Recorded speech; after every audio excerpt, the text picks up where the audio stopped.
আসসালামু আলাইকুম, আপনাদের সবাইকে স্বাগত জানাচ্ছি এখনকার আলোচনায়। আপনাদের সঙ্গে আছি আমি সিরাজুল ইসলাম। দর্শক, বেশ কয়েকটা গুরুত্বপূর্ণ খবর নিয়ে আপনাদের সামনে উপস্থিত হলাম।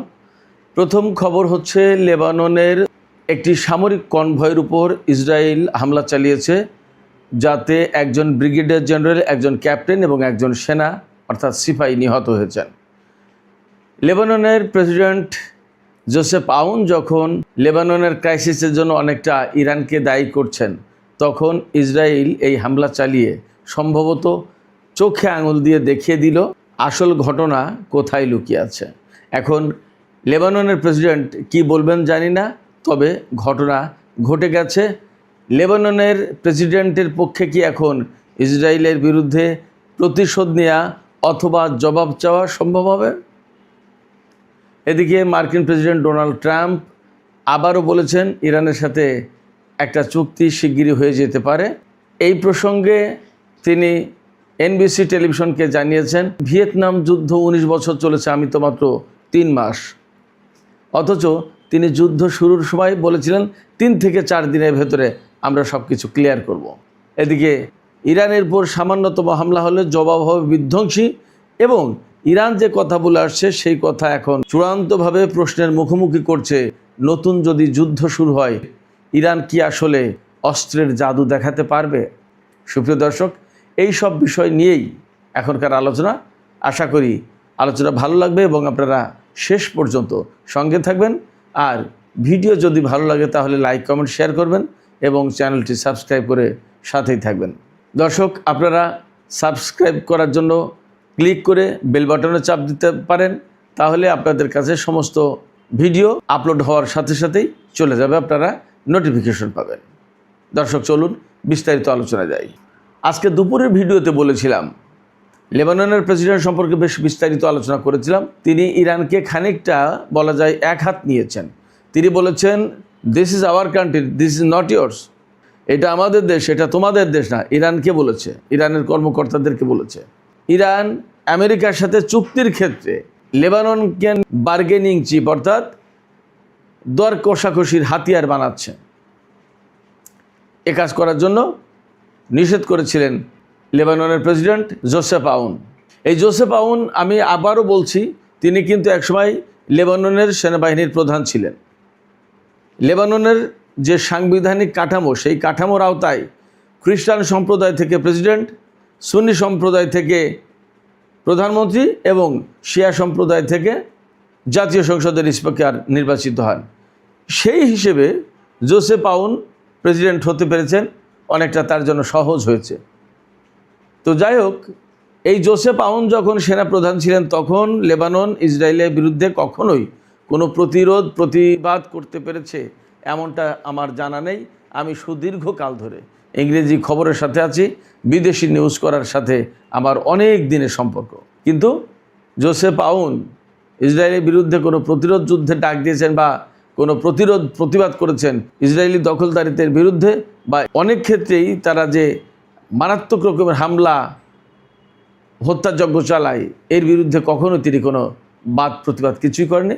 কার্যত লেবাননের সেনাবাহিনীকে একটা ঠুটো জগন্নাথে পরিণত করে রেখেছেন এই সমস্ত ব্যক্তি। যাই হোক, তিনি ইরানকে যে কথা বলেছিলেন কড়া ভাষায়, সিএনএনের আমানপুরের সঙ্গে সাক্ষাৎকারে তিনি বলেছিলেন যে ইরান লেবাননকে বার্গেনিং চিপ বানাচ্ছে। এর জবাবে ইরানের পক্ষ থেকে বলা হয়েছিল যে, মিস্টার প্রেসিডেন্ট, আপনি আপনার আসল শত্রুর দিকে নজর দিন, এই দিকে নজর না দিয়ে, অর্থাৎ ইরানের দিকে নজর না দিয়ে আসল শত্রুর দিকে নজর দিন এবং তাকে মোকাবেলা করার চেষ্টা করুন, তাকে হ্যান্ডেল করুন। এবং ইরানের পররাষ্ট্রমন্ত্রী সাইদ আব্বাস আরাকচি একদম পরিষ্কার করে বলেছিলেন যে ইরান অবশ্যই লেবাননকে কখনোই দর কষাকষির হাতিয়ার হিসেবে ব্যবহার করেনি। যদি তা করত তাহলে অনেক আগে আমেরিকার সাথে ইরানের চুক্তি হয়ে যেত, কিন্তু তা হয়নি। বরং ইরান, শুধু ইরান না, মধ্যপ্রাচ্যের বৃহত্তর শান্তি এবং স্থিতিশীলতা প্রতিষ্ঠার চেষ্টা করছে লেবানন সহ। এইরকম আলাপ আলোচনা এবং বাকযুদ্ধের ভেতরেই আজকে ইসরায়েলের সামরিক বাহিনী লেবাননের একটি সামরিক বহরের উপরে হামলা চালিয়েছে। সেই হামলায় একজন ব্রিগেডিয়ার জেনারেল নিহত হয়েছেন, একজন ক্যাপ্টেন নিহত হয়েছেন এবং একজন সিপাহী নিহত হয়েছেন। 3 জনই লেবাননের সেনা বাহিনীর সদস্য, কর্মকর্তা ইত্যাদি ইত্যাদি। এই যে 3 জন সেনা মারা গেল এবং আরও বেশ কয়েকজন আহত হয়েছেন, এ ব্যাপারে ইসরায়েল কি কথা বলবে? কিছুই বলবে না, কোনো কিছু বলার প্রয়োজনই বোধ করবে না। লেবানন কি করবে? লেবাননের প্রেসিডেন্ট তিনি তখনও শান্তি বাণী আওড়াবেন, তিনি সর্বমহলের প্রেসিডেন্ট এই স্তুতি গাইতে থাকবেন, তিনি বারবার প্রমাণ করার চেষ্টা করবেন তিনি একজন নিরপেক্ষ লোক, তিনি কোনো পক্ষের না, খুব নিরপেক্ষ প্রমাণ করার চেষ্টা করবেন এবং হয়তো এখনও করছেন। কিন্তু যখন তার দেশের সামরিক বাহিনী একটা দখলদার শক্তির বাহিনীর হাতে আক্রান্ত হয়, হামলার শিকার হয়, তখন একজন সাবেক সেনাপ্রধান হিসেবে এবং একজন বর্তমান প্রেসিডেন্ট হিসেবে তার কী করণীয়, তার ভূমিকা কি, সেটা লেবাননবাসী অবশ্যই দেখতে চায়। লেবাননের প্রধানমন্ত্রী তিনিও হয়তো যথেষ্ট মিনমিন করবেন, কান্নাকাটি করবেন, দুঃখ করবেন, চোখের জলও ফেলতে পারেন। 3 জন সেনা নিহত হয়েছেন, কয়েকজন আহত হয়েছেন এর জন্য। কিন্তু তাদের কারোরই ক্ষমতা হবে না ইসরায়েলের বিরুদ্ধে জোরালো ভাষায় প্রতিবাদ করা বা কোনো কিছু করা বা কোনো অ্যাকশানে যাওয়া। একটা দেশের সামরিক বাহিনীর উপর হামলা হলে সেই সামরিক বাহিনীর পক্ষ থেকে একটা গুলিও ছোড়া হয় না। How it is possible? আশ্চর্য রকমের ব্যাপার এটা।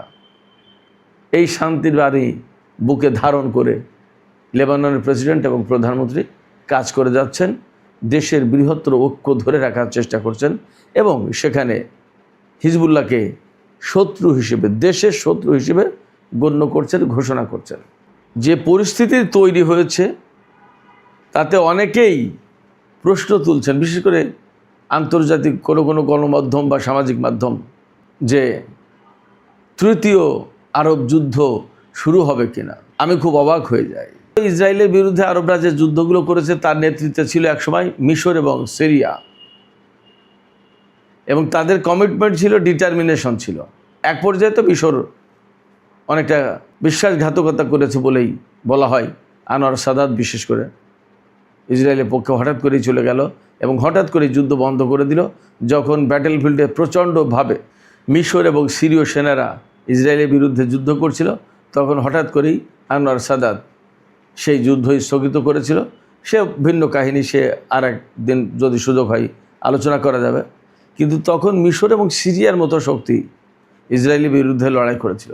এখন লেবাননের মতো একটা দুর্বল সেনাবাহিনীর সামরিক শক্তির দেশ, তার পক্ষে কি ইসরায়েলের বিরুদ্ধে রুখে দাঁড়ানো সম্ভব? এবং এই মুহূর্তে আরবদের ভেতরে প্রচণ্ড রকমের অনৈক্য। যখন ইসরায়েলের বিরুদ্ধে আরবরা যুদ্ধ করত, তখন তারা পরাজিত হলেও তাদের ভেতরে একটা ঐক্য ছিল, আরব জাতীয়তাবোধ ছিল, আরব জাতীয়তাবাদী চেতনা ছিল এবং আরব ফিলিংসটা ছিল যে ফিলিস্তিনিরা আমাদের আরব ভাই, আমরা আরব, আমরা আরবীয়রা ঐক্যবদ্ধভাবে লড়াই করব, এমন একটা ফিলিংস ছিল। কিন্তু এখন কি সেই ফিলিংস আছে? নেই। সেক্ষেত্রে লেবাননের পক্ষে ইসরায়েলের বিরুদ্ধে দাঁড়ানো আদৌ কি সম্ভব? হ্যাঁ, লেবাননের পক্ষে কথা বলেছেন বাহরাইনের সরকার। তারা কি বলেছেন? তারা বলেছেন লেবানন ইরানকে যে বলছে যে আমাদের অভ্যন্তরীণ ব্যাপারে হস্তক্ষেপ করো না, এটা আমাদের দেশ, এটা তোমাদের দেশটা, এই বক্তব্যের প্রতি সমর্থন জানিয়েছে বাহরাইন। কিন্তু ইসরায়েল যে এত বড় অন্যায় করে যাচ্ছে দিনের পর দিন, বছরের পর বছর, ফিলিস্তিনে, গাজায়, পশ্চিম তীরে, লেবাননে, দক্ষিণ লেবাননে, এর কোনো বাদ প্রতিবাদ করার ক্ষমতা, হিম্মত এদের নেই। বরং এই ইসরায়েলকে বলা যায় যে সোনার মুকুট দিয়ে তারা বরণ করেছে। আব্রাহাম অ্যাকর্ড দিয়ে তারা ইসরায়েলকে পুরস্কৃত করেছে। যাই হোক, এখন আমরা অপেক্ষায় থাকি, দেখি লেবানন পরিস্থিতি কোথায় যায়, কি হয়। তবে লেবাননের যে প্রতিরোধকামী সংগঠন, তারা তাদের কাজ চালিয়ে যাবে, তাতে কেউ পাশে থাকলো আর না থাকলো। This is their goal, this is their মোটো।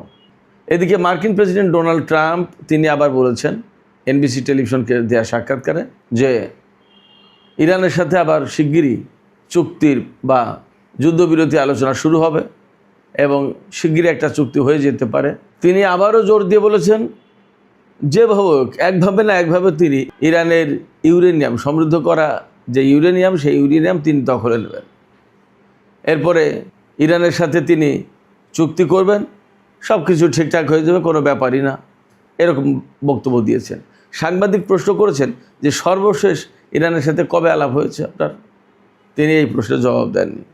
এরপরে বলেছেন কতদিনের ভেতরে এই চুক্তি হয়ে যেতে পারে। তিনি বলেছেন যে ভিয়েতনাম যুদ্ধ তো 19 বছর চলেছিল, আর আমি তো মাত্র 3 মাস এই যুদ্ধের ভেতরে আছি। কেমন?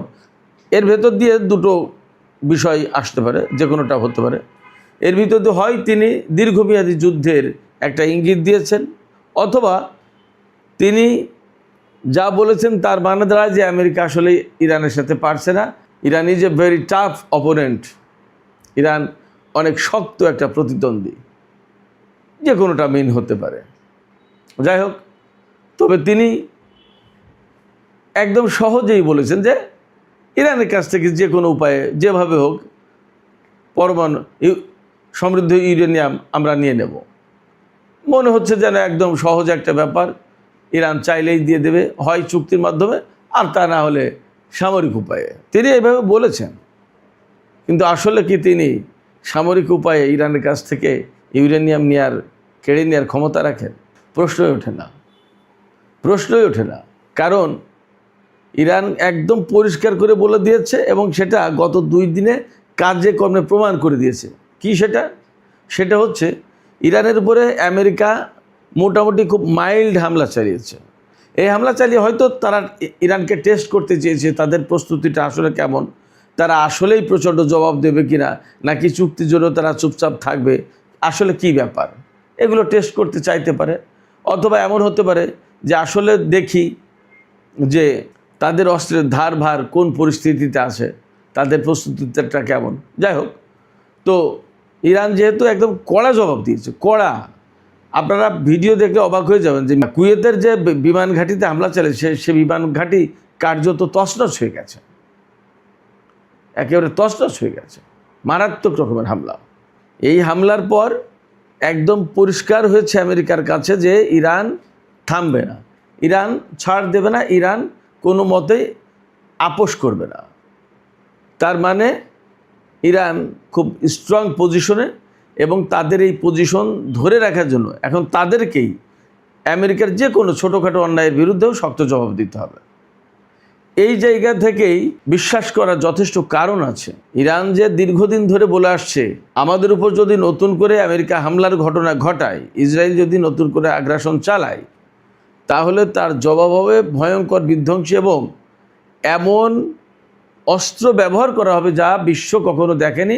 শত্রুরা বিস্মিত হবে, সারপ্রাইজ হয়ে যাবে। তো এই যে ইরানের পক্ষ থেকে হুমকি দেওয়া হচ্ছে, এবং আমি কয়েকটা ভিডিওতে মাঝে মাঝে বলেছি কী ধরনের অস্ত্র ব্যবহার করতে পারে, সেই জায়গায় বিশ্বাস করার যথেষ্ট কারণ এখন আমাদের সামনে উপস্থিত যে ইরান যে কথা বলছে তাই করবে। সেটা হামলার মাত্রা অনেক কঠিন এবং বিস্তৃত করে সেটা প্রমাণ করবে, এবং এমন কিছু অস্ত্র তারা আসলে ব্যবহার করবে যে অস্ত্রের কথা চিন্তা করে স্বয়ং আমেরিকা ভয় পাচ্ছে।